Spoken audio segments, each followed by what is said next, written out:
Як зацвілі верасы.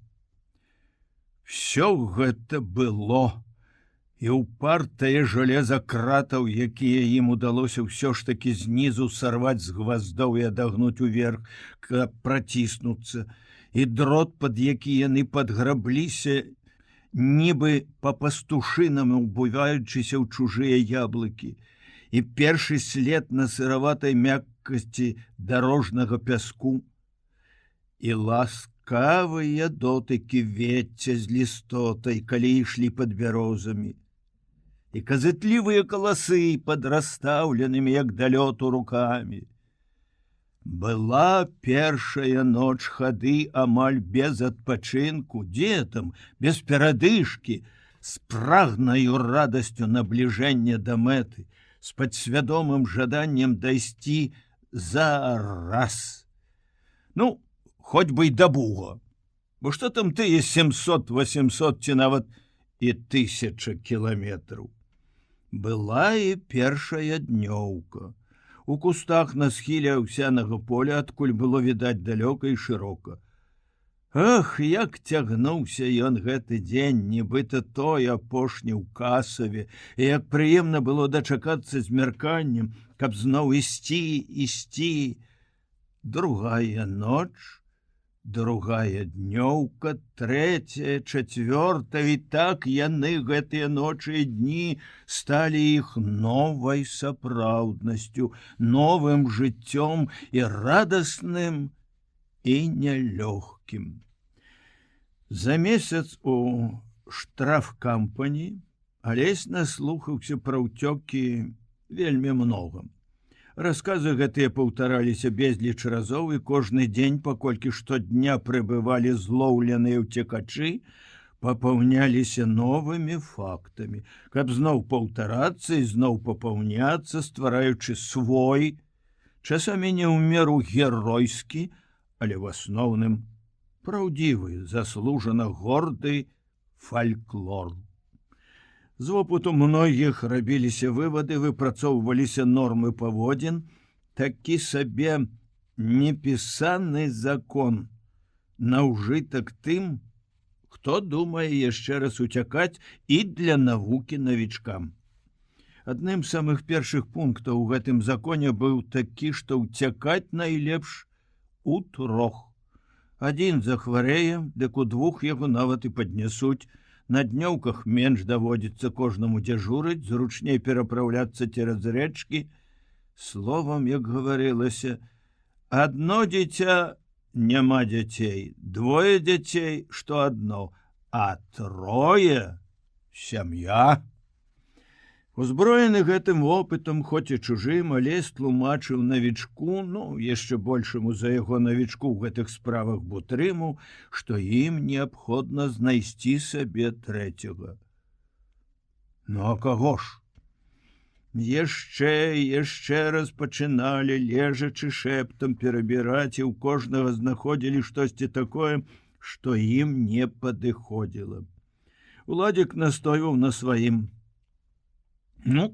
Калі ўжо браць абы каго, дык лепш ісці ўдвух. Падумаеш, такі ўжо ты там, у той штрафкампані закончыў курсы. Хто як хоча, так па свайму бацьку плача. Будзе ў нас і свой вопыт.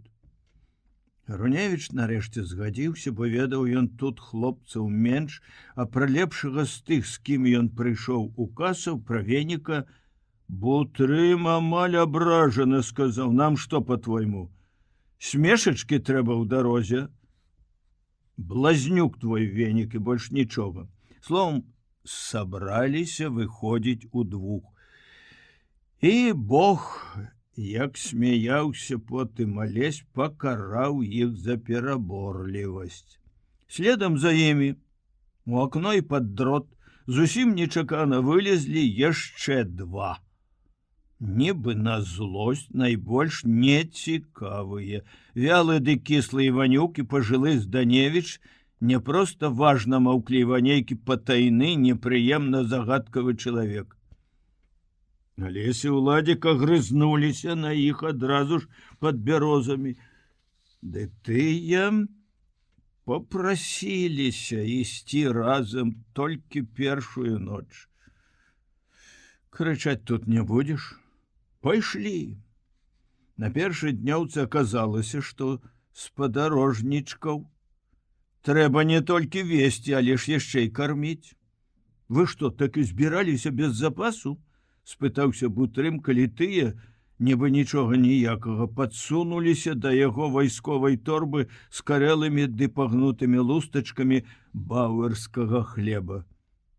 Зданевіч ні слова, толькі хрумсціць сухаром, а Іванюк, пахрумсцеўшы, вяла спытаўся: ну што ты там збярэш?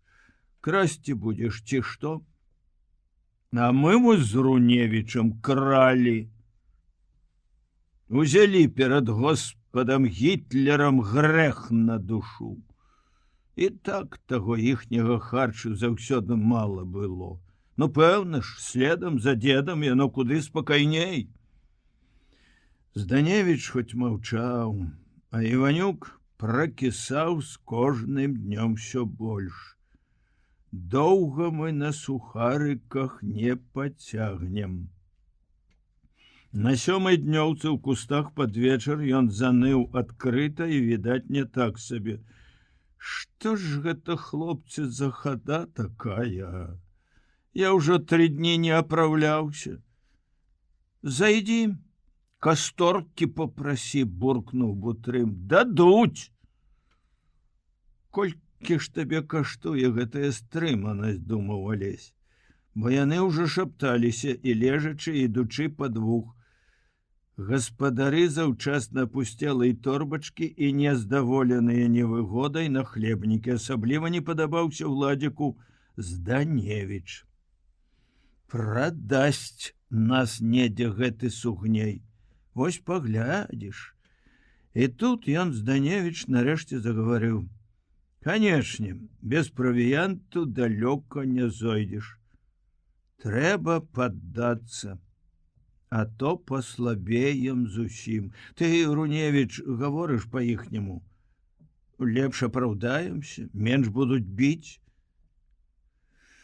Гаварылася гэта не проста тонам намнога старэйшага, але ж і самаўпэўнена, неабвержна. Нібыта ён тут гаспадар, і ўсе законы ды ўсе праўды толькі за яго. Руневіч і Бутрым маўчалі. У іх таксама ўжо было сваё рашэнне. Што тут дарма спрачацца, абы толькі да ночы дацягнуць. У тую ноч Алесь ішоў першы. І тут ім з Бутрымам памагла сама прырода. Упоперак іхняй дарогі, лепш бездарожжа, пачаліся нейкія межы з кустамі. На адной з такіх межаў Руневіч, запаволіўшы хаду, каб даць Бутрыму сігнал, махнуў рукою ўлева, ціха сігануў туды пад куст і сеў. Уладзік зрабіў таксама. З-пад куста яны бачылі, як побач з імі рукою падаць. Прасунуўся Зданевіч, важна шалпочучы па ўсе поламі доўгага кавалерійскага шыняля, а за гэтым сугнеем, як дохлы баранчык з астаткам, паплёўся Іванюк. Шчакаўшы трохі, Алесь і Уладзік рушылі значна лявей. І не глядзяць ужо балалеі, куды і чаго. Сволач! Трэба паддацца. Ну, паспытаем цяпер, як нам пойдзе няспутаным. Ды путы гэтыя, калі ўжо казаць за Бутрымам, добра такі нацерлі ім ногі. Вайсковай торбы закарэлых лустачак з далёкім пахам са скрэббенага маргарыну ці мармеладу, таго запасу, з якім сябры спадзяваліся махануць з-пад Шчэціна, ну хоць бы, скажам, да Варшавы, хапіла ім для 4 на першы тыдзень. На першыя 1,5–2 кіламетраў. Цяпер хоць торбу грызі. Голад і стома з кожным днём узмацнялі адно аднаго, да таго ж яшчэ задажджылася. Калі ісці ўсю ноч пад дажджом, не соладка, дык прасядзець у кустах ці ў мэндлях або праляжаць у баразне даўжэзны летні дзень, ужо і гаварыць няма чаго так цяжка. На 15-й дзень ушчэнт знясіленыя вераб'іным харчам і компаснай хадою на прасткі, апошнія 2 дні па нейкай пушчы. Хлопцы доўга сачылі з кустоў за самотным, растрэсеным хутарам у даліне на беразе вялікага і, як здавалася, шэра халоднага возера. Глядзелі, думалі, прыцішана гаварылі, а пад вечар усё ж рызыкнулі, зайшлі. Адна ж сям'я, ды і то хутчэй за ўсё толькі бабы і дзеці. Кусты, палянка, зноў кусты да самага гумна, за якім пачыналася вялікая, гектараў некалькі, хутарская паляна. Стой! І другі пачуў сякера. Нехта коле дровы на двары за гумном. Баба, мусіць, як мокрая гарыць. О, чуеш? Памалу, браце, але ж спраўна, гахкае нават. Ну, другая баба і гахне. Ды што нам гадаць? Падкрадземся, паглядзім.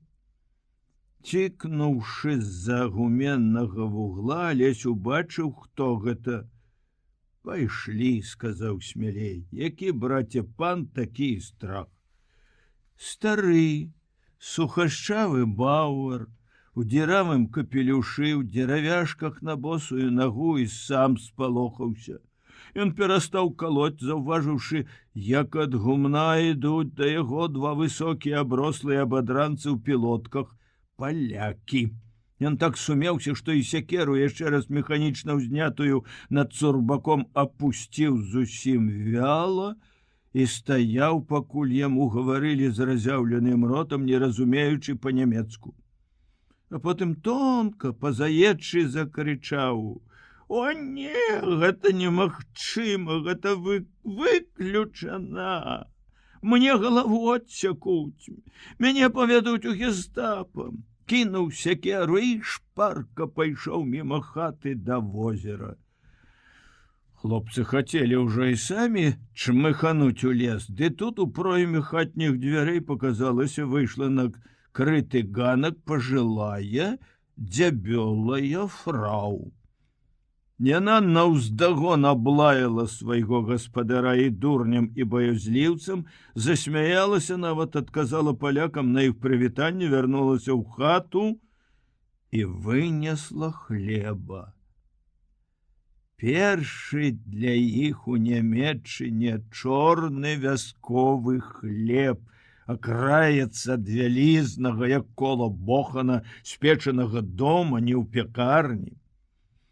Гледзячы, як яны распраўляюцца з хлебам, жанчына падсмокала над чалавечай долечкай, падняла да вачэй ражок фартуха, а потым схамянулася. Ну, шчасліва. Зноў пайшла ў хату і вярнулася з 2 вялікімі кубкамі і з банком яшчэ свежай маслёнкі. Толькі ж вы не крадзіце нічога ў дарозе, гаварыла, пакуль яны завіхаліся есці, бо як зловяць вас, не дай Божа, дык закрадзеш, ой-ой-ой, попадзе. У мяне тут таксама надоечы бялізна з вяроўкі прапала. Вашы, відаць. А вы, калі хочаце, дык пераспіце ў гумне, ў цяпле, у мяне назаўтра хлеб расчынены. Сёння гэта апошні кавалак. Цудоўнай, не бывала кісленькай з крупінкамі масла маслёнкі, было як быццам яшчэ менш, не хапіла да хлеба. А дабраты, здалося хлопцам, штосьці адразу зашмат. Яны падзякавалі і пайшлі. У хмызняку спыніліся даесці хлеб. І тут іх дагнаў спачатку голас старое, а потым і сама яна, цяжка трухаючы з нечым, ужо добра змяркалася ў абедзвюх руках. Это быў кавалачак сала і 4 гуркі. І гэта адкінула іх падазрэнне наконт начлегу і расчыненага хлеба. А яна гаварыла задыхана: увесь свет, адзін дом. І навошта, скажыце, вайна? Майго сыночка таксама забралі. Ну, каму яна, скажыце, патрэбна? Ідзіце здаровы. Няхай вашы мамы не плачуць. Шчасліва. Няхай і Эрых мой вернецца. Ён не хацеў, ой, не хацеў ісці. Можна, і галоўнае, трэба было схаваць гуркі і сала пра запас. Але ж хлопцы не вытрывалі, і не вельмі далёка адышоўшыся ад хутара, селі на мокрую траву, разрэзалі сала і з'елі яго ўжо толькі з гуркамі ўслед хлебу. Ці так, ці гэтак несці. Больш ужо не было куды і таптаць, а ўсё, здаецца, еў бы хоць бясконца. Пасля, калі ўжо ішлі, Бутрым пачаў: тут, браце, не толькі што я, але ж і ты, відаць, не ўсё зразумеў, што яна гаварыла. А гаварыла яна, ну, даль Бог жа, здаецца, па-нашаму. Алесь маўчаў, думаў, як часта ён чуў такое дома, у пасынках ці ў наваколлі, калі хто-небудзь хваліў добрага чалавека. Скажы ты, вось і паляк, або яўрэй ці татарын, а ўсё роўна як наш, або свой беларус. І ў гэтай вонкавай наіўнасці была схавана спрадвечная мудрасць. Націск тут клаўся на словы «наш» або «свой».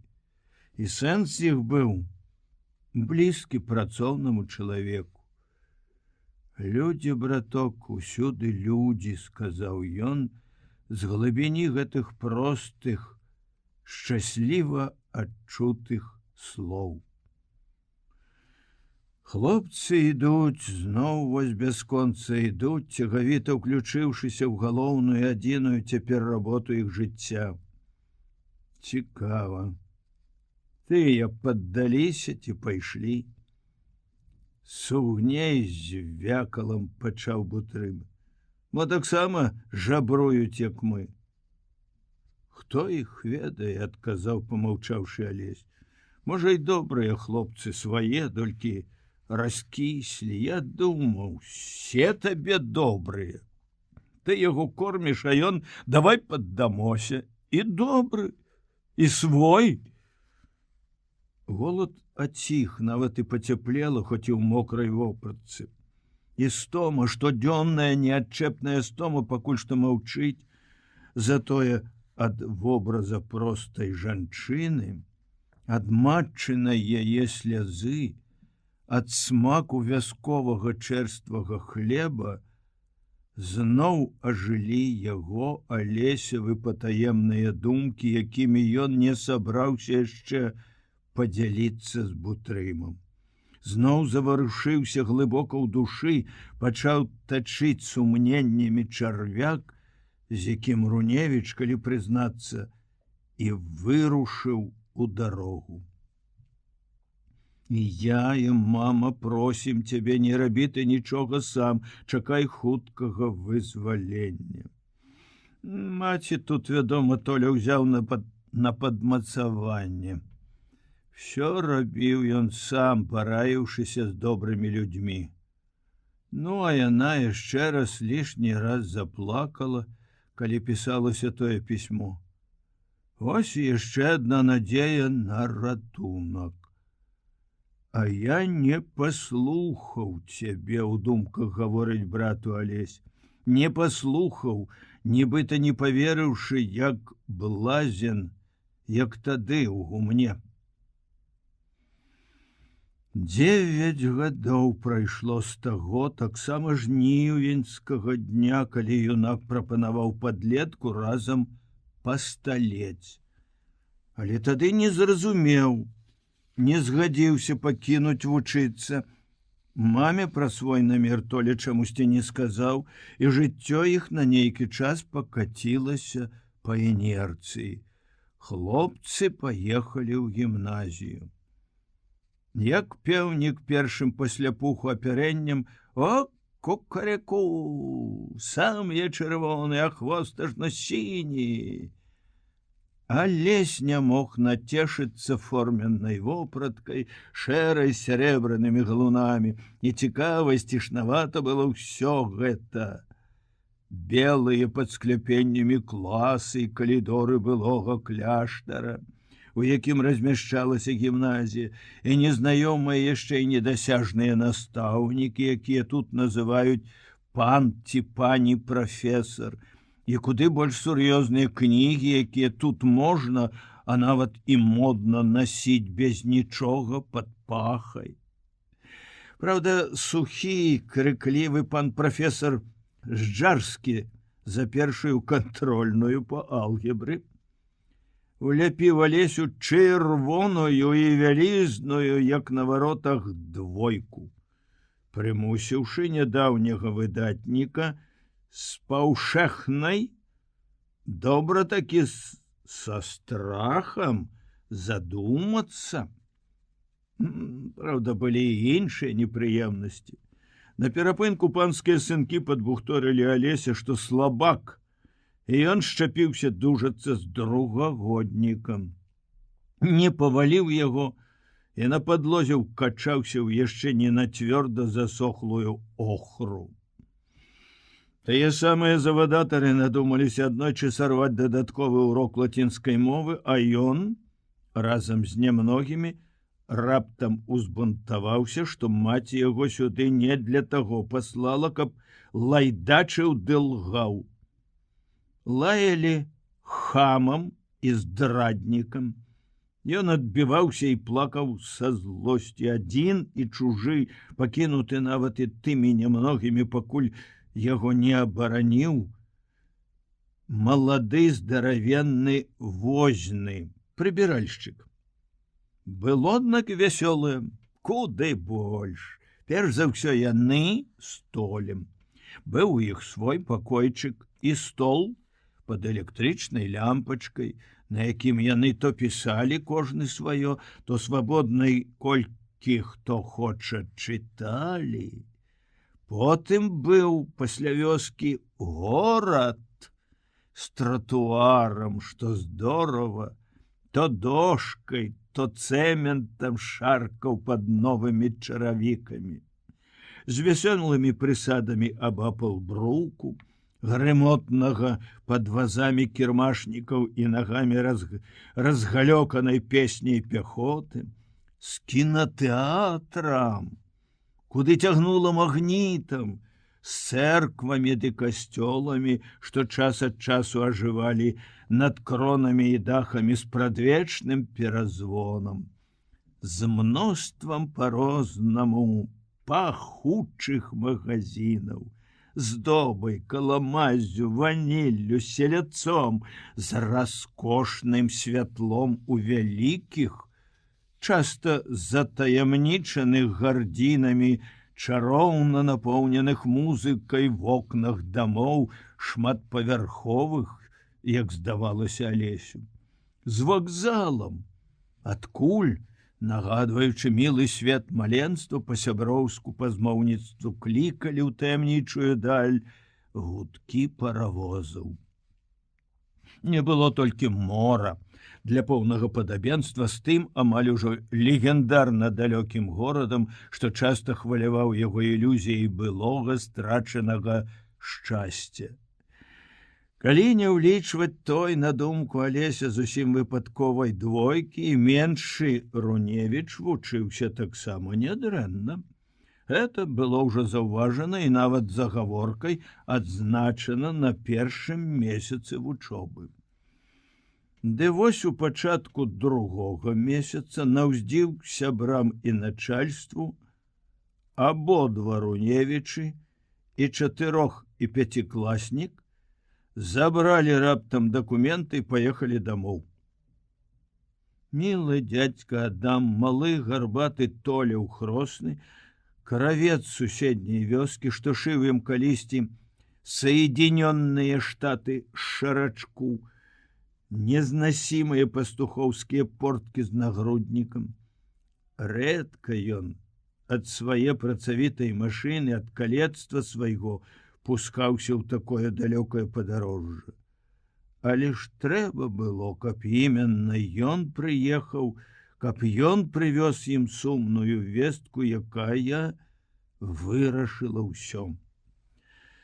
Шэра-рудой суконнай жакетцы з дажджавымі кропелькамі на варсінах, у новай неабмятай кепацы, што аладкай накрывала яго вялікую галаву, у клёшыку ды ў чаравічках, з высокім для яго, як посах, ядлоўцавым пугаўём у правай руцэ, дядька Адам, нібы ў казцы якой, як па чароўнаму выкліку, з'явіўся раптам у іхнім пакойчыку.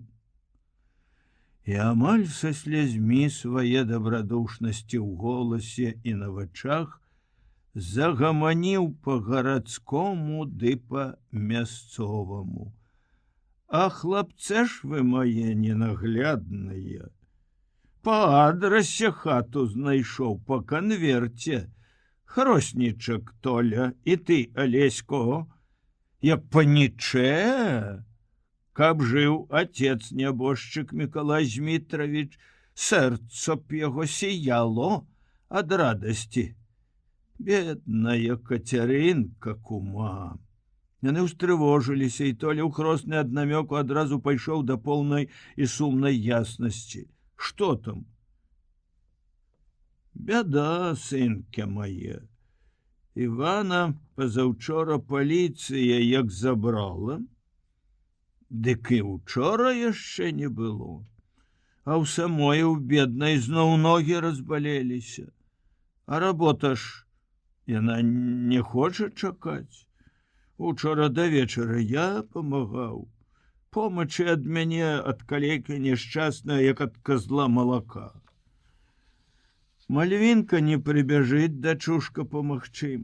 Свая сямейка, свой клопат, а Сярожа Миколаевич, сынок, яшчэ далей. Сама ўсё, подружка моя дарагая. Баранаваць узяла нейкага смаркача, а сама пакутніца з сявенькай. Не работа гэта з яе нагамі, адно страданьё, хлопчыкі. Хросны паехаў начаваць у заезд, Толя правёў яго, і як вярнуўся, хлопцы спачатку доўга гаварылі, а потым у ложку Алесь плакаў, адвярнуўшыся да сцяны, ціха кусаючы губы і пальцы, і не змог бы, відаць, адказаць каму-небудзь, нават і Толю, чаго ж ён плача. Толя зноў гаварыў сваё, як у тую нядзелю на сеня. Цяпер ён ужо нібы проста адразу ўзяў меншага за руку і павёў куды трэба. Алесь пайшоў, як ідуць за старэйшым сваім, згадзіўся кінуць усё, забраць манаткі і ехаць з дядзькам Адамам да хаты. А плакаў ён, калі меркаваць цяпер з адлегласці гадоў, і па маме, здалёку разлуцы, убачыўшы яе горкую долю зусім інакш, і па сабе, яшчэ ўсё памалечы, уражаны на крутым павароце. Назаўтра вечарам і ноччу, пакуль яны ехалі полем ды лесам, дядька Адам то бедаваў у голас, што ж гэта ён нарабіў, што яны нарабілі, і што цяпер і ім, і яму, старому дурню, скажа дома кума Кацярынка, то бедаваў ды апраўдваўся, то забываўся пра такі непрадбачаны вынік свае паездкі і зноў расказваў, што быў ён тут на судзе за сведку ў суседа, які гніла безгаловае, судзіцца з сынам, таксама не лепшым, за поле. І расказваў па-свойму так жыва і смешна на розныя галасы, што і сам рагатаў аж да слёз, і яны рагаталі. Маму прыезд іх спачатку проста такі ашаламіў. Пасля хапіла слёз і лаянкі, і ім абодвум, і дзядзьку Адаму. І назаўтра яшчэ і потым яна то плакала са злосці, то лаяла свайго кума за вочы, а толю ў вочы, і доўга яшчэ не магла даўмецца, што нарабілі яе студэнты. Нават як быццам і змірылася з гэтым хутчэй, чым зразумела. Іван прыйшоў з пастарунка праз 2 дні пасля іх прыезду, увайшоў адвячоркам у хату, абапёрся плячыма аб вушак і нейкім не сваім голасам ціха сказаў: «Здрастуйте. Я, цётко Катрыно, да мамы свае не пайшоў. Яна яшчэ, відаць, нічога не ведае. Няхай і не ведае, можа. Я толькі трохі паляжу. Дзень-два». Іх старая суровая маці сказала: «Не, яна не сказала спачатку нічога, а жахнулася, паглядзеўшы на хлопца пры лямпе, такі ён быў збіты.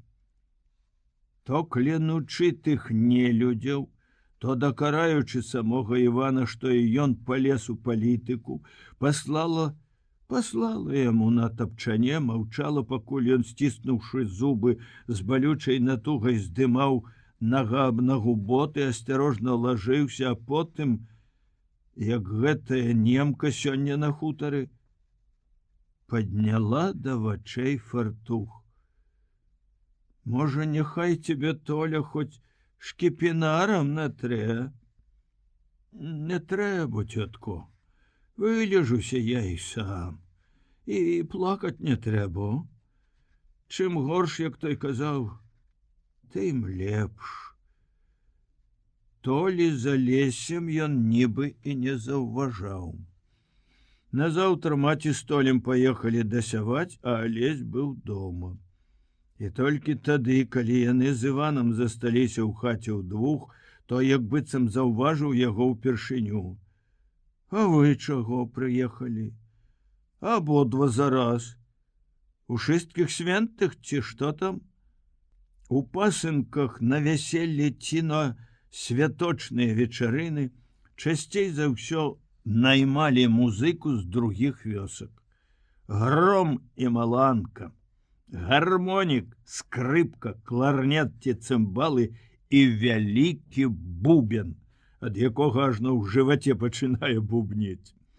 А так сабе паскакаць калі-небудзь упрошвалі глухаватага макарца, у якога былі не толькі кнігі ў салдацкім куфэрку, але і скрыпка, і барабанчык. А раз дык з'явіўся ў нядзелю яшчэ і другі барабанчык. Нехта прынёс. 2 чалавекі, зухаватенькі рыжы шулейка, жанаты мужчына і спраўны дзяцюк Іван, які прыйшоў сюды парабкаваць з далёкай незнаёмай вёскі, 2 макарцовы памагатыя, выраблялі ў той адвячорак проста штосьці несусветнае. Старая скрыпка галёкала, як яна толькі спраўлялася, польку. Смык, заціснуты ў дужай карэлай руцэ, скакаў, матлашыўся перад страшэнным і смешным разлётам чорных вусоў, перад скрыўленым ад натугі усмешкі свежапаголеным падбароддзям. Адзін барабанчык, які ў шулейкі, узняты на ўзровень ягонага левага вуха, шумеў званочкамі і драбіў пераборам, ну, як заўсёды, хвацка. А другі, што ў Івана, дык той ужо вырабляў. Ай, не дай ты ды не прывядзі. Ён не толькі званіў і драбіў пад жывою булаўкай, не толькі тыркаў гулкай скурай пад вялікім пальцам, ён то дрыжаў, высока ўскінуты ў шалёнай радаснай трасцы, то попадаў пад локаць, то на чубатую цыганскую галаву, на адно, на другое калена, пад узняты абцас, пад другі, дакранаўся да зямлі і за дзівам ды захапленнем натоўпу зноў узлятаў над Іванавым чубам. Адкуль жа ты, братко, і ўзяўся гэтакі? І вось ён ляжыць цяпер, пастарэлы адразу на многа гадоў, не па-свойму маўклівы і сумны, і Алесю так страшна, да жудасці страшна відаць, што ён, вясёлы добры Іван, пад нагамі. У твар, у вочы, у грудзі таўкуць яго боты паліцыянтаў, па руках, па спіне, па галаве цапамі б'юць іх гумовыя палкі. За што? Ён песні спяваў пра саветы. Ён хоча, каб яны прыйшлі, каб з імі разам прыйшоў іх далёкі харошы сярожа. Спытаўшыся пра шысткіх свентых, Іван неяк крыва усміхнуўся, як быццам нехаця. А Алесь адказаў па-сур'ёзнаму, знова яшчэ неўзмужнелай гордасцю. Не, мы зусім пакінулі вучыцца. Будзем дома, як людзі, рабіць. Ну і к чорту з іхняй гімназіяй. Ты бачыў, як? Усміхнуўся Іван. А яно, братко, і правільно. Чым горш, як той казаў, тым лепш. Вось згалее, паноў, дык і будзем вучыцца па-свойму. Яшчэ не толькі вы, і я паспею, можа. Вот халера! Што? Што табе? Можа, вады? Ды не магу, братко, доўга гаварыць. Ён помаўчаў. Я ў цябе не вады папрашу. А збегай ты, Алесь, да Тимоха. Скажы, што я прыйшоў, няхай ён зойдзе. Бяжы, братко, ды падтрэсвайся, зноў усміхнуўся ён. Ганулін Тимох жыў у другім канцы вёскай. Яны з Іванам дружылі, шапталіся нешта. Алесь ужо хадзіў да яго па Іванавай просьбе не раз і не два. То што-небудзь сказаць, то што-небудзь прынесці, але вось так, як сёння, Алесь да Тимоха яшчэ не хадзіў. Ніколі ён не быў яшчэ такі дарослы. Бо яму ўжо, здаецца, ён думае, як не думаў, відаць, ніколі раней, што яны вельмі добра зрабілі, вярнуўшыся ў родную вёску да родных людзей з іх працай і горам і радасцямі і надзеяй. А хто ж настойваў, каб вярнуліся? Вспамінае ён. І першае, яшчэ непэўнае, амаль паўсвядомае пачуццё сяброўскай братняй удзячнасці встае ў Алесевай душы на згадку пра Толю, што цяпер недзе вучыцца сеяць. Шлёпаючы босымі нагамі па нехалоднай яшчэ гразі, хлопец схапіў у памяці, як мячык на ляту, адну з тых першых лацінскіх фразаў, якія паспеў завучыць. «Шчаслівы земляроб», сказаў ён. Пра Толю і ўжо нават пра сябе. І засмяяўся так радасна, што захацелася і сапраўды падбегчы. «Бяжы, братко, ды патрэсвайся». Іван адляжаўся пасля пастарунка і дабыў іх да каляд, як і згаджаліся. Шукаць сабе новы хамут, прывыкаць да новай сям'і і вёскі пайшоў ён не вельмі ахвотна. Затое Толя ўсцешана сказаў пасля, што гэта быў першы і апошні ў іхняй хаце парабак, што цяпер яны будуць рабіць свой хлеб самі. Толькі Алесь часамі зноў не мог да канца зразумець, чаму яму трэба было пакінуць вучыцца. Як і цяпер, ён хоць і верыць Толю, не можа ўцяміць па-сапраўднаму. Ну чаму гэта не трэба уцякаць з палону, з фашысцкай няволі, да хаты і не ўцякаць? Пагодлівых дзён і начэй было больш, чым дажджлівых і хмарных. Тады на душы ўцекачоў рабілася трохі лягчэй. Зноў да Алеся вярталіся словы. Гэта было ў тую ноч, як зацвілі верасы. Жыхароў занёманскіх лясных паселішч празывалі ў алесевых пасынках ганакамі. І таму, што яны ганялі плыты, і таму, што гаварылі замест гэты гэны. Празывалі, вядома, без злосці, нават з пэўнай пашанай да працавітасці і спрыту лісуноў, якім з пясчаных шматкоў ды палосак было б не пражыць. Ганакі, ў сваю чаргу, всіх нелясных называлі палявікамі.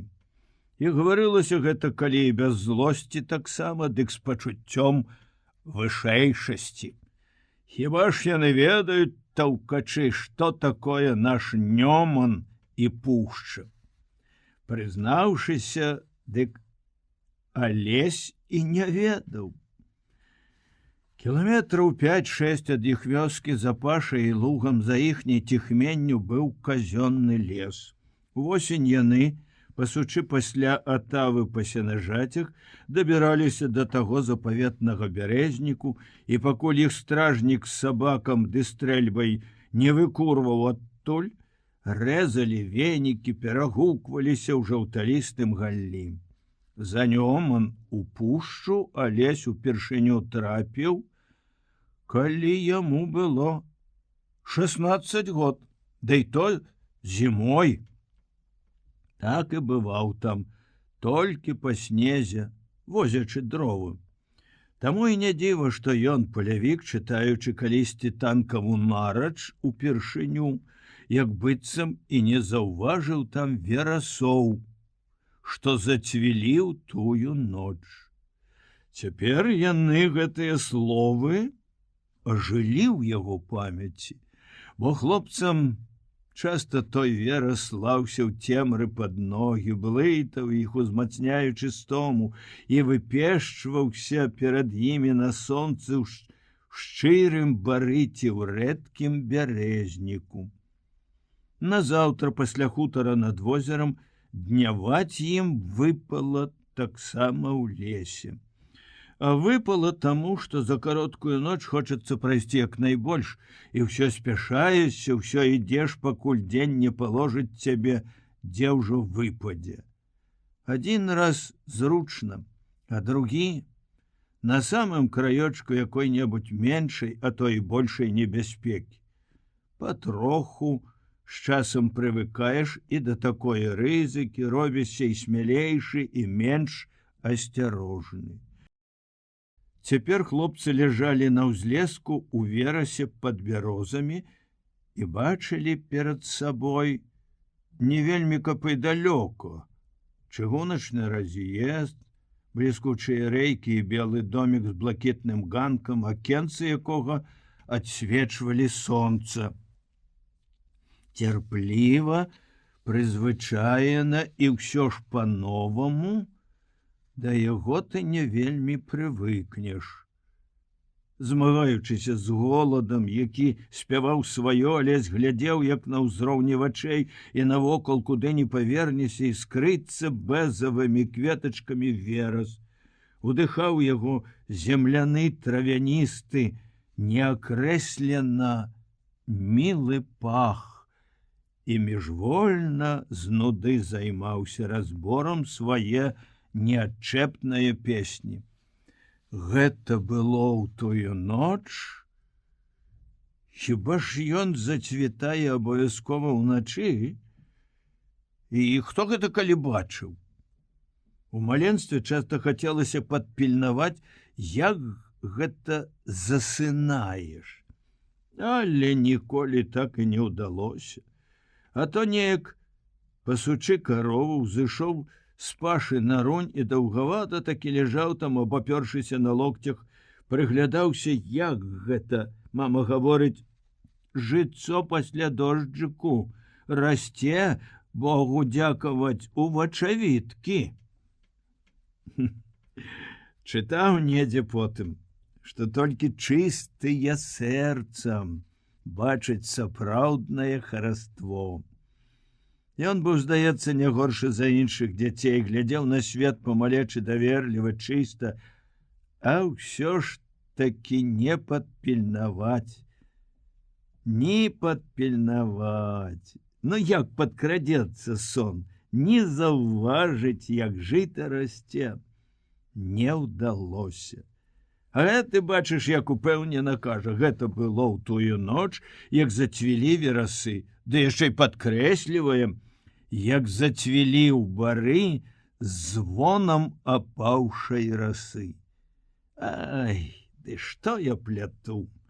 Нібы мне мала, што песня жыве, што верш гэты просіцца, хоча стаць песняй, што я нясу гэтую песню як штосьці няяснае да канца, штосьці недагаворанае, але ж і любае сваё. Толькі б хутчэй садзілася сонца, хутчэй бы пад'есці, каб змоўкла тая другая песня, каб можна было зноў ісці. Яны другі раз вырашылі рызыкнуць і пайшлі на збліжэнне са шчасцем і небяспекай яшчэ пры сонцы, як толькі яно барвовым кругам надзелася на вяршыні далейшага лесу. Пайшлі ад дрэва да дрэва, нібы з аглядкай ды перабежкамі, думаючы, што гэта яшчэ ўсё тая іх ранейшая належная асцярожнасць. На блакітным ашклёным ганку белага доміка, палонных без асаблівага здзіўлення і тым больш спалоху, сустрэла чарнявае дзяўчо, падлетак.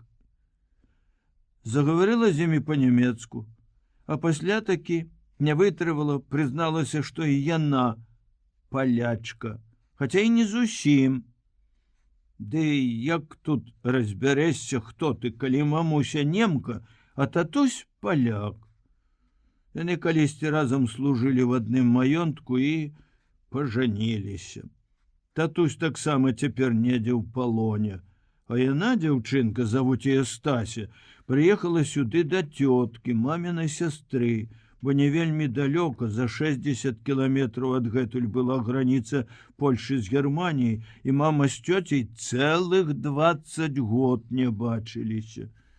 Цётка Хільда добрая, хоць Стася так мала ведае па-нямецку, а дзядзька Йоган начальнік раз'езда, і сёння ён у горадзе. Алесь вельмі рад быў, што вось на ўсю душу нарэшце можна сказаць другому, хоць і не даросламу яшчэ, але свайму чалавеку, што і яны таксама людзі, што і ім таксама хочацца есці, жыць. Аднак сказаў куды прасцей і карацей: ты, Стасю, попроси нам у тёткі што-небудзь з'есці. Ты скажы ёй, ну, ведаеш сама. Дзяўчынка пайшла і неўзабаве вярнулася з 2 хлапчукамі. Большы з іх гадоў 5 нёс 2 лусты хлеба. Сама яна 2 кубачкі малака, а меншы хлопчык ішоў так сабе. З вялікім дзівам і боязю ў вачах малыя застылі на месцы, пазіраючы, як у гэтых аброслых і прагных зяпах прападае яда. А Стася прыпынілася збоку каля нейкага століка, трохі нават прысеўшы на яго на падложаных ззаду руках, зусім як дарослая яна маўчала. Як бывалая глядзела з болем і спагадай у вачах. Ім, вядома, вельмі мала было гэтых лустачак і малака.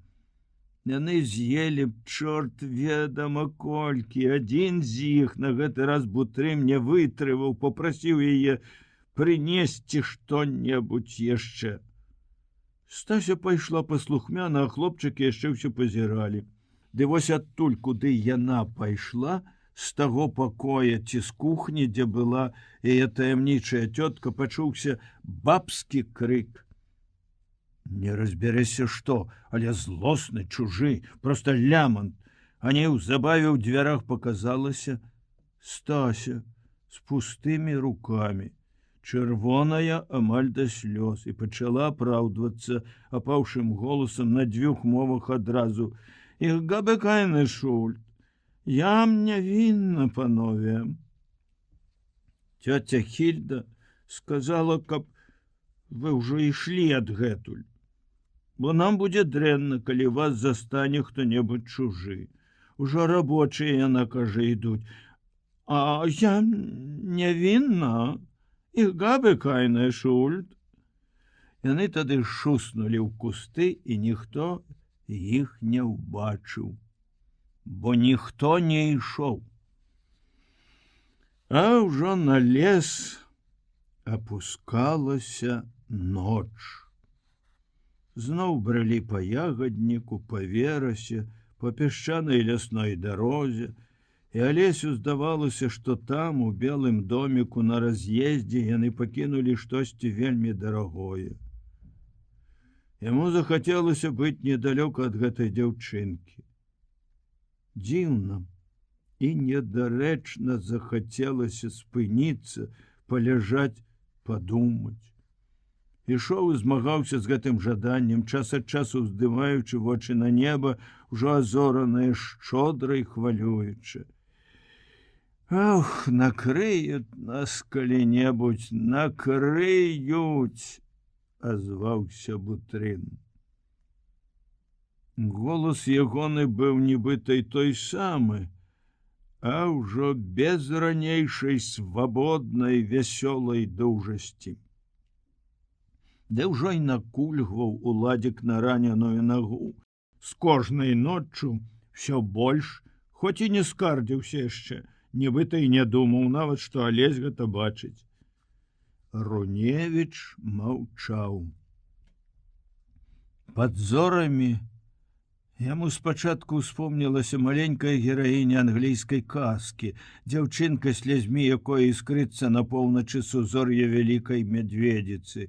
Безыменная чыстая дабрата, народны вобраз вельмі падобны мусіць на гэтую Стасю. Вспомнілася ноч, калі ён чытаў тую казку. Другія зорныя ночы той восень. Калі ён быў ужо на цэлы год старэйшы пасля свайго наіўнага Агрыколя Беатус, калі ён быў ужо работнікам у гаспадарцы і, як здавалася самому, сталым чалавекам. На 16-тым годзе Алесь пачаў на дзіва цішэць і расці. Цыбатым светлым падлеткам ён закахаўся ў зорнае неба. Сярод тых кніжак, выпадковых і загартаных сотнямі карэлых рук, кніжак, якія ў сваім блуканні пад саламянымі стрэхамі трапілі ў рукі яшчэ аднаго уражанага словам летуценніка, з'явілася аднойчы ў ясныя ночы з першым марозікам ледзь-ледзь жывая кніга апавяданняў пра неба.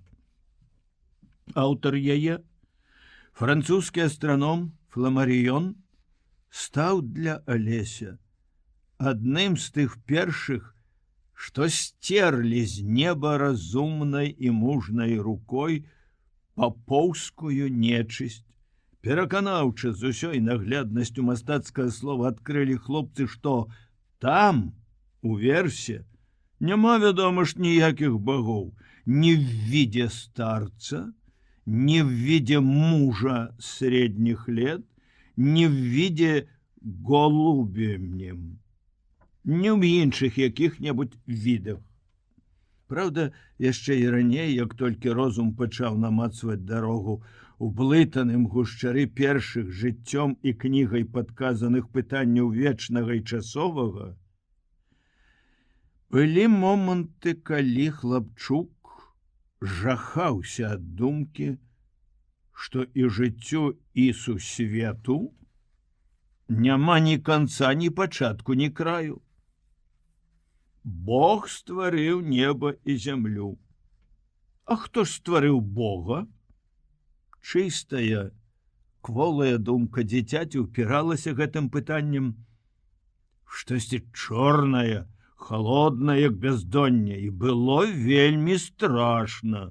Хоць плач, хоць бяжы па адліжнай дарозе золкім змярканнем са зрэбнай торбачкай кніг, у якіх ты не знойдзеш адказу, з душою утрапёнай прыходам свядомасці, нязгодай з тым, што лічыцца праўдай, Божым законам. А пасля стала ясна, што неба прыкрае восеньскім днём і загадкава песенна-зорная ноччу — гэта безліч цудоўных светаў, сярод якіх так утульна, так весела адчуваць сябе жыхаром зямлі, прыгажосць якое з кожным днём все больш раскрываецца і ў кнігах, і ў расказах бывалых людзей, і ў самастойным назіранні. Нічога, што свет яго быў тады абмежаваны роднай вёскай, мястэчкам і горадам, дзе ён вучыўся, другім горадам, дзе пачалося яго жыццё, і берагам мора, якое час ад часу б'ецца ў памяці сонечна-сінім прылівам.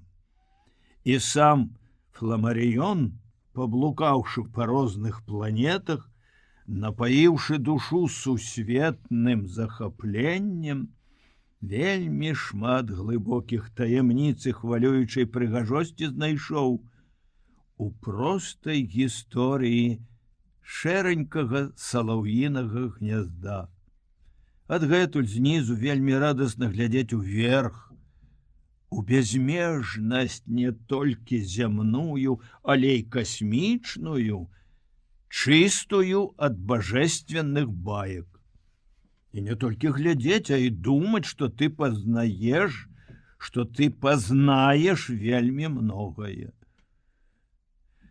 Найпрыгажэйшымі пасля зямлі і месяцам, самымі блізкімі светамі, Алесю сталі здавацца 7 зорак вялікай мядзведзіцы. Іх ён, па праўдзе кажучы, толькі і навучыўся беспамылкова распазнаваць у зіхатлівай жарстве.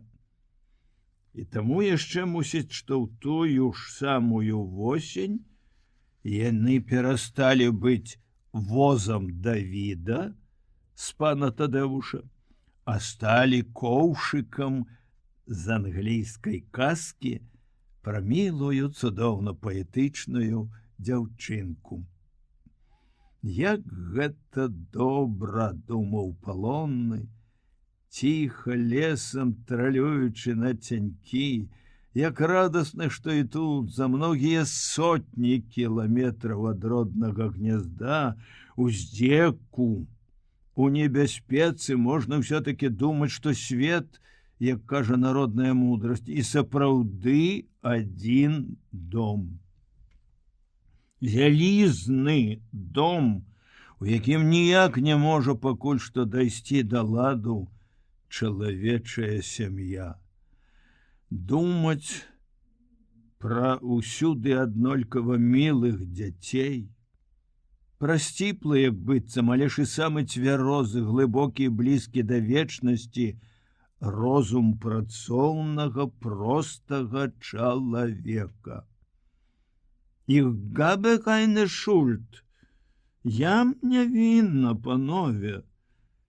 Гучалі ў памяці словы, а вочы дзяўчынкі глядзелі ў яго душу да слёз даверліва, пакрыўджана. Гаварылі так неабдымна многа і так, здаецца, не бывала ясна пра тое, што ўсё гэта дзікае глупства, векавая ўзаемная нянавісць народаў.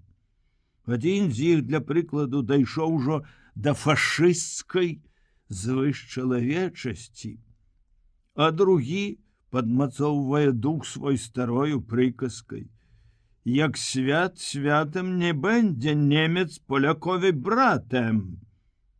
І неправда, як дзеці гавораць, бо вось польскі батрак пакахаў нямецкую батрачку, і каханне іх упрыгожыла свет такою мілай разумнай істотай, як Стася.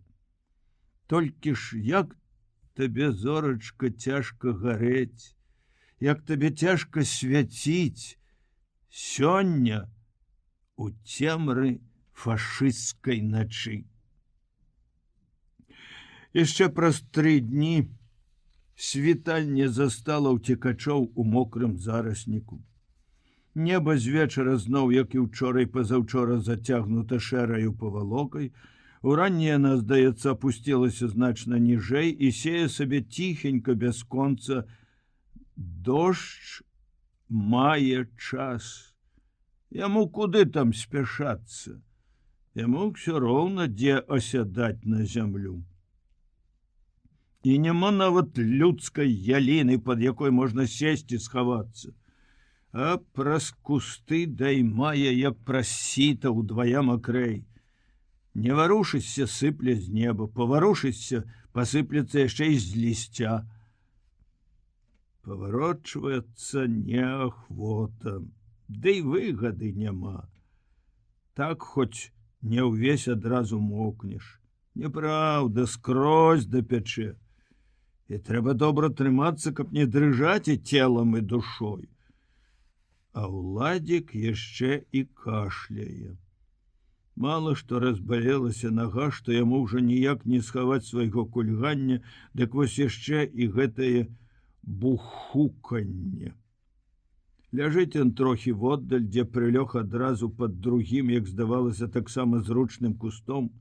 Распоразу ён унурвае паміж рук галаву і, дарма намагаючыся рабіць гэта ціха, глуха бухукае кашлем, уздрыгваючы мокрымі плячыма. Чым жа я цябе пашкадую, бездапаможна вяла думае Алесь. І няма ў яго адчування віны, бо і сам ён наліты нейкім шумам ды звонам, толькі што яшчэ не кашляе. Хоць грудзі ныюць, нібы ўсё яшчэ ўспамінаючы крыклівага ефрэйтара, ужо без гордасці, а з нейкім пякучым ныццём.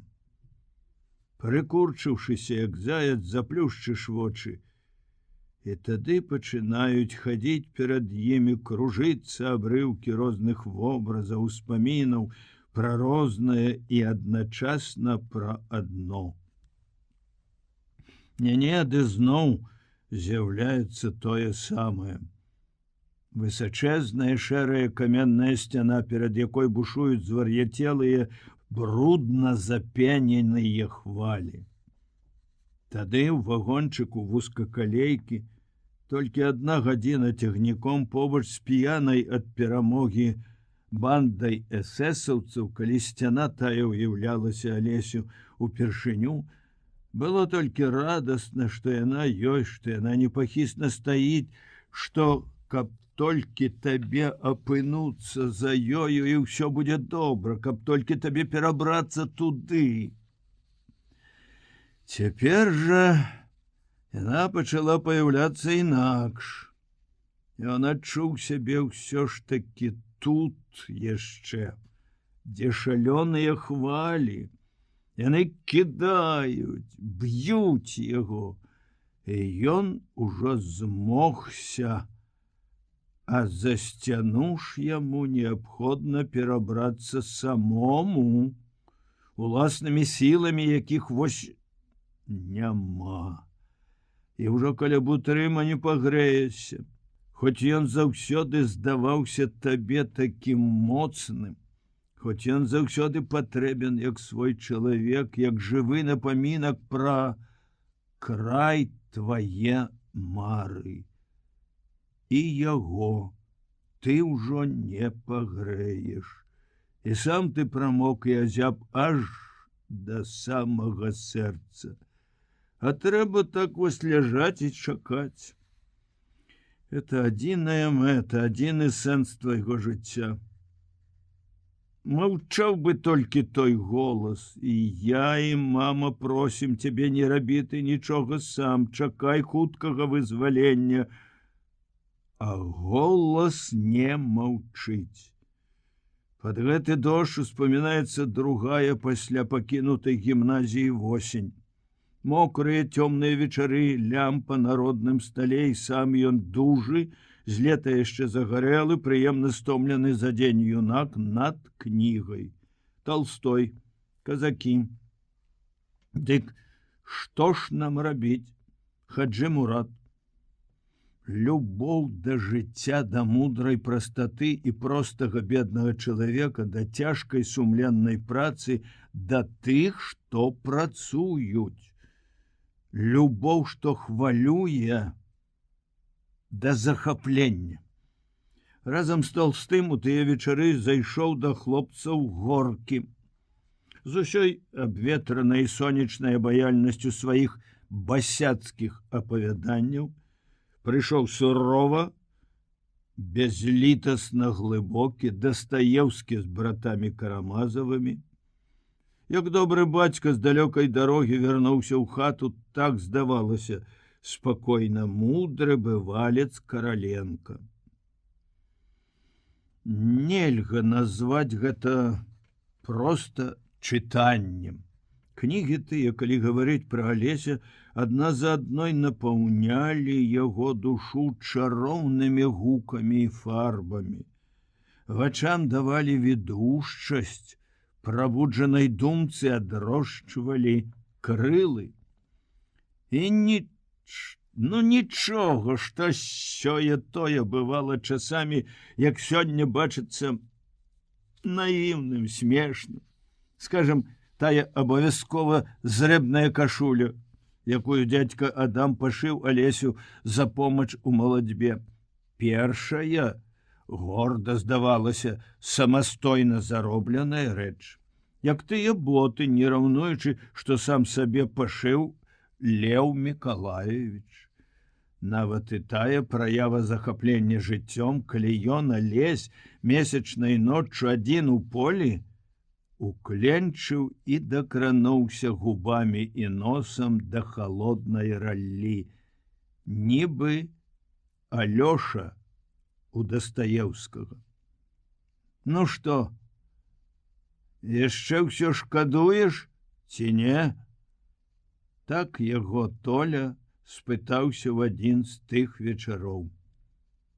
Алесь адразу не зразумеў, а здагадаўшыся, толькі паціснуў плячыма. Шкадаваць, што не вучыўся, не пайшоў на панскі хлеб.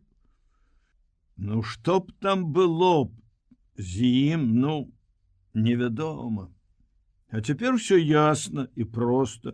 Цяпер яму добра, з прыродай, з працай, з кнігамі, з людзьмі. І ўсё, і нічого не хочацца.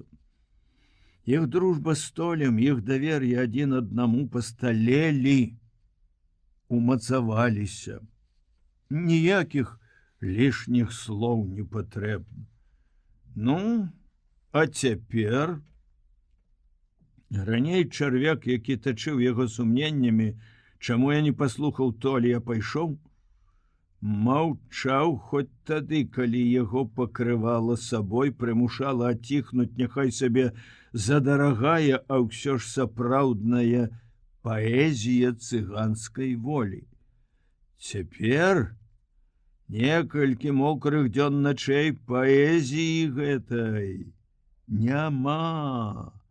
Сумненне точыць душу так настойліва, што Алесь кожны дзень ды ўжо і часцей збіраецца сказаць пра іх Бутрыму, падзяліцца сумненнямі, праверыць, ці не точаць яны і яго, ці не корміць і ён іх пакутным маўчаннем.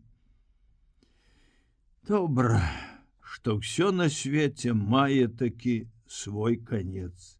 Пачатку не было, пачуўся гэты дождж спрадвеку, а вось канец яму прыйшоў хоць апоўдні. І сонца выглянула ў замглёным прасвеце, бо без яго і не пазнаў бы, што даўно ўжо дзень і лета. Выскаляешся, мать твою, грабянуў Бутрым. Алесю гэта не здалося ні смешным, ні лішнім. На нейкі момант адчуў і ён, што ўсё навокал, і дождж, і кусты, і халодная зямля, і нават сонца тут цяпер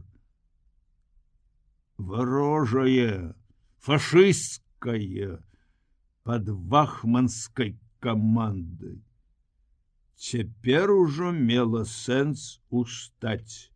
Алесь устаў, можна выкруціць, выбіць аб руку пілотку, выкруціў асцярожна, каб не распаўзлася. Страшэнна засвярбела галава. Успомніў, аж тузанула сутаргавым смешком, пасохлі вошы з нэндзы, ды колюцца. Нібы пра сон, за салодай, за чаем паскропчу прын усімі кіпцямі. Пасля дастаў расчоску. Пачаў культурна па-чалавечы расчэсваць да болю заблытаныя валасы. Падумаў, што і мундзір можа варта выкруціць. Лепш можа пабегаць, патупаць, пабіць рукамі плечы, як у мароз. А шоламу наробіш? Лепш пахаджу па паляне, ды памахаю бездапаможнымі крыламі. Ды не хочацца штосьці. Пастаю. Галіцца?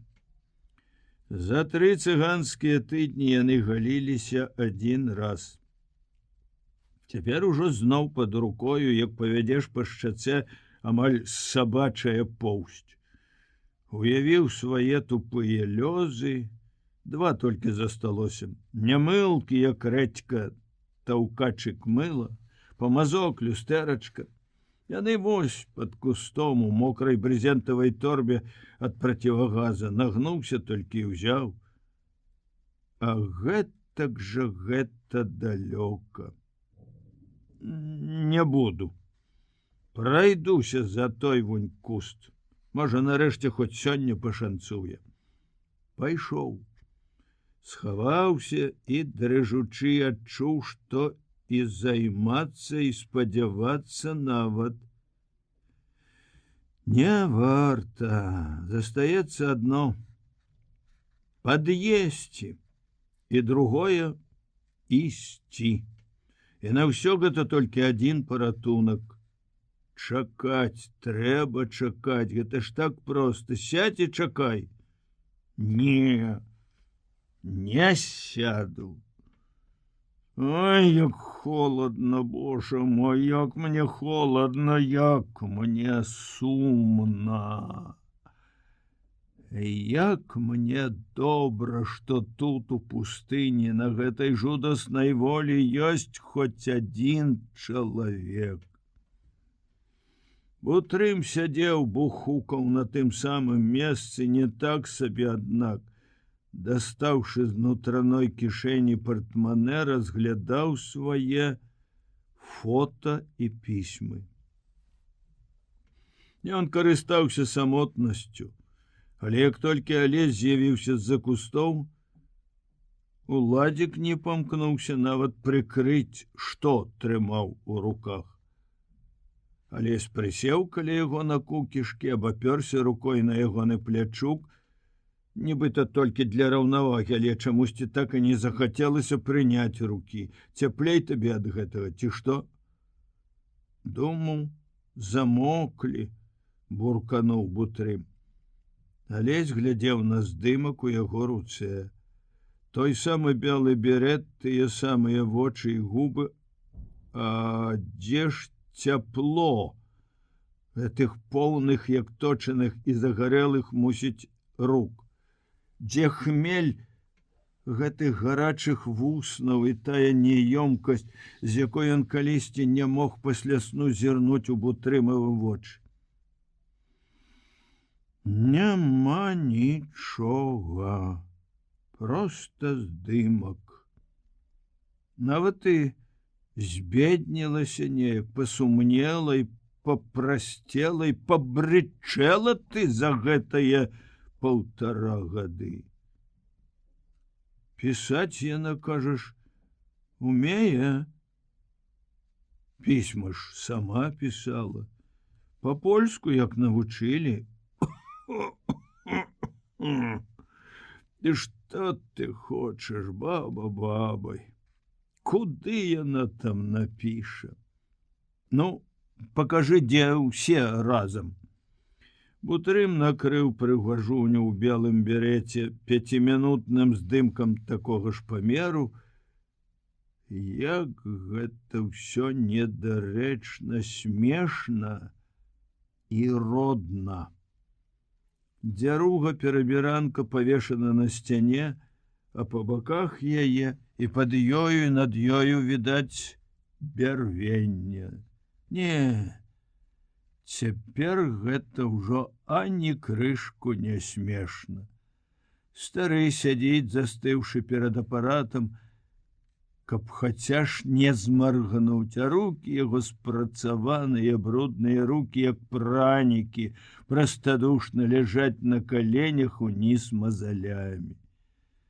Побач са свёкрам невестка, яшчэ ўсё як дзеўка, хоць без берета, гладка прычасаная назад, у квяцістай закрытай сукенцы, затое ж на прыполе ў яе все паглядзіце. Лявон. Расставіў босыя ножкі ў бакі, нават вялікія пальчыкі адтапырыліся, адкапылі ў ніжнюю губку, но нібыта толькі што выпусціў соску, і вочы вылупіў зусім яшчэ бяздумна. А над усім гэтым, успёршыся на спінку жончынага крэсла, узвышаецца, аж самому няёмка, такі здаравенны Бутрым под гальштукам. 6 месяцаў. 6 месяцаў было. Зноў буркануў ён, нават і не кіўнуўшы на сына. Напішаш Зосі, што і як, куды пісаць. Напіша. Владзік нават і не спытаўся, хоць для адводу, пра што ён. Всё зразумела і так. Больш таго, вось яны першы раз за дарогу так і пагаварылі, што, можа, і праўда, не варта уцякаць. І сказана вельмі нямала, бо за скупымі ўскоснымі словамі адчуваліся ўжо амаль адны ў абодвух думкі. Напішаш. Адкуль жа? Як не з лагера. Дык што? Далей не пойдзем. Выйдзем да жылля, здамося. Чо ж было злаваць на тых Зданевіча з Іванюком? Можа, яны зрабілі лепш? Ніхто не кажа гэтага. Ніхто не думае паддавацца. Калі звечарэла, і сёння хлопцы пайшлі, вядома ж, на ўсход. Бутрым ужо і не стараўся не кульгаць, толькі бухуканне сваё прыглушваў жменяй. Прабіраліся кустамі, пасля пачаўся луг, за лугам направа поле і пералескі. На змярканні прыйшлі да ракі. Паселі на травяным абрывістым беразе. Рака была шырокая і так, а тут яшчэ ад дажджоў разлілася.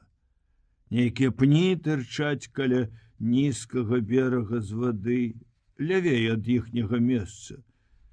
Пакоціцца нізкая плоская ціхая хваля, накрые іх, адкоціцца, і зноў яны відаць. Няўжо так высока пазрэзвалі дрэвы?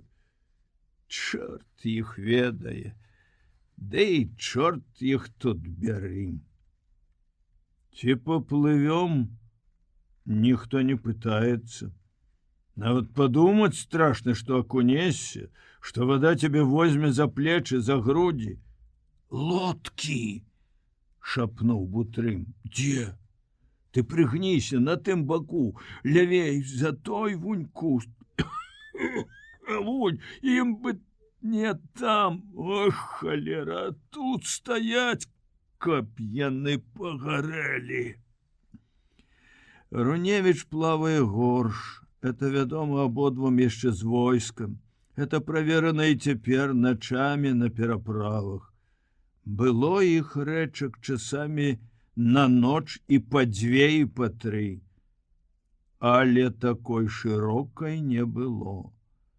І так яны, хлопцы, яшчэ яны не сядзелі. Я поплыву, прыганю, сказаў Алесь. Усунешся яшчэ. Якой суровай насмешкай гучаць гэтыя словы. І Владзік, мусіць, адчуў, бо спытаўся: а мо прыкуты яны? Будзьма ўжо лепей удвух. Ён памаўчаў і нарэшце прызнаўся: я, брат, зусім ужо не магу. І нага, і за грудзі ўзяло. Алесь адчуў сябе старэйшым. Больш таго, адчуў, што страшны халодны час раздарожжа закончыўся, можна хоць штосьці рабіць, хоць за штосьці ўчапіцца. Хадзем, сказаў ён, устаючы. Можа, зойдзем яшчэ раз. Тая ж яшчэ 4 дні таму казала Стася, што 60 кіламетраў да польскай граніцы. Гэта ж Польшча. Хадзем. І гэта было ўсё, што ён мог тут зрабіць, на што мог спадзявацца. Яны ішлі берагам у той бок, дзе поле, потым полем і ржышчам, барознамі бульбы.